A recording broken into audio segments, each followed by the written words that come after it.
Join me as I dive deep into the chilling story of the Smurl Haunting and see if I can uncover the terrifying truth behind this infamous case. The Smurl Haunting is one of the most well-documented and widely publicized paranormal cases in history, with a legacy that continues to send chills down the spines of even the most seasoned paranormal enthusiasts. But what truly happened inside that modest duplex in West Pittston, Pennsylvania? Was it the work of a malevolent spirit, or something far more sinister?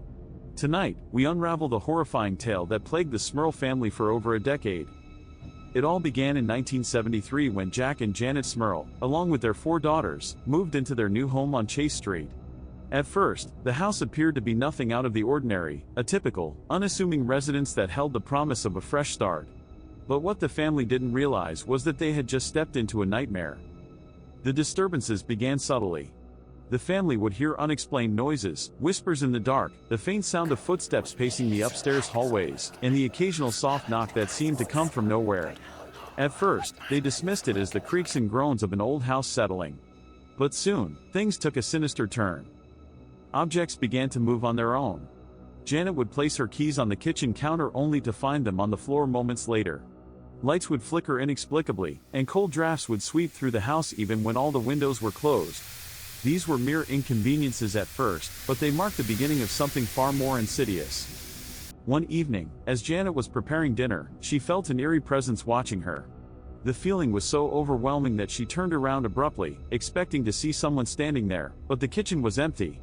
Yet, the sense of dread lingered, wrapping around her like an invisible shroud.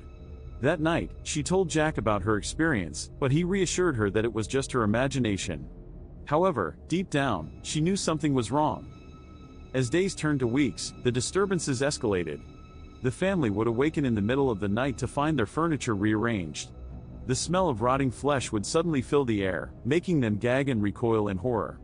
Their daughters, terrified and confused, would report hearing guttural growls echoing from their closets and under their beds. The unseen force was becoming bolder. One night, Jack was lying in bed when he felt the mattress dip as if someone had sat beside him. He turned, expecting to see Janet, but she was fast asleep. Then, without warning, an icy hand gripped his wrist, pulling him violently toward the edge of the bed. He thrashed and kicked, struggling against the unseen force, until it finally released him. Panting, he turned on the bedside lamp, his heart pounding in his chest. The room was empty. The attacks grew more violent. Janet would wake up with deep scratches on her back, her nightgown torn.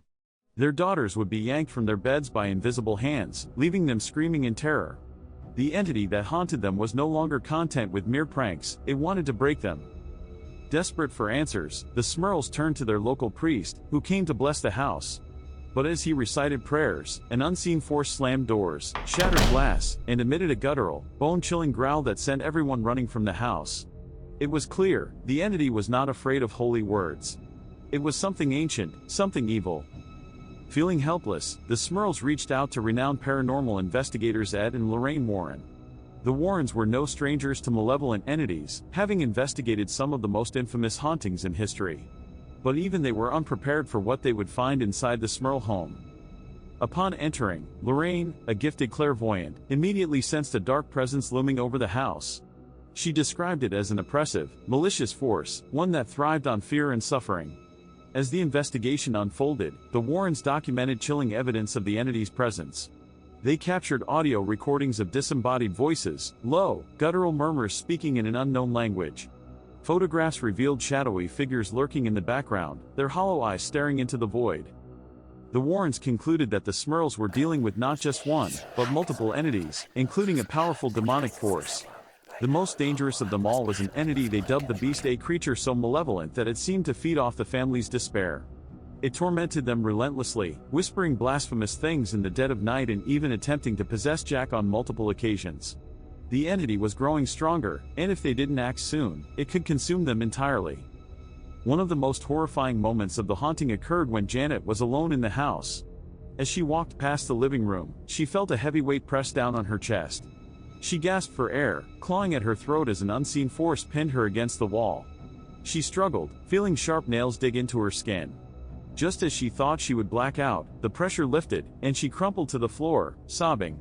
The beast had made its presence known, and it was far from finished. Determined to rid the family of this evil, Ed Warren performed an exorcism within the home.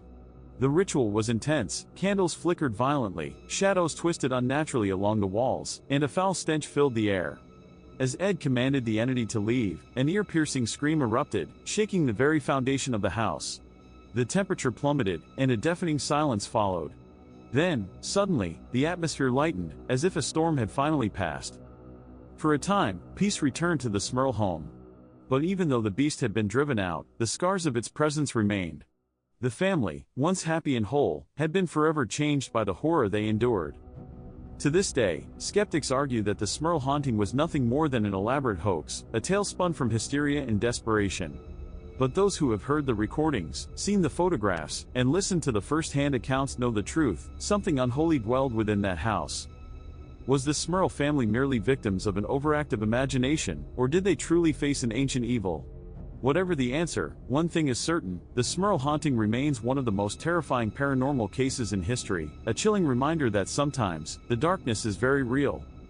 Thanks for watching, and if you have any thoughts on the Smurl haunting, be sure to leave them in the comments below. If you want to explore more paranormal cases, be sure to check out our next video on the Enfield poltergeist. Until next time, stay safe, and beware the things that go bump in the night.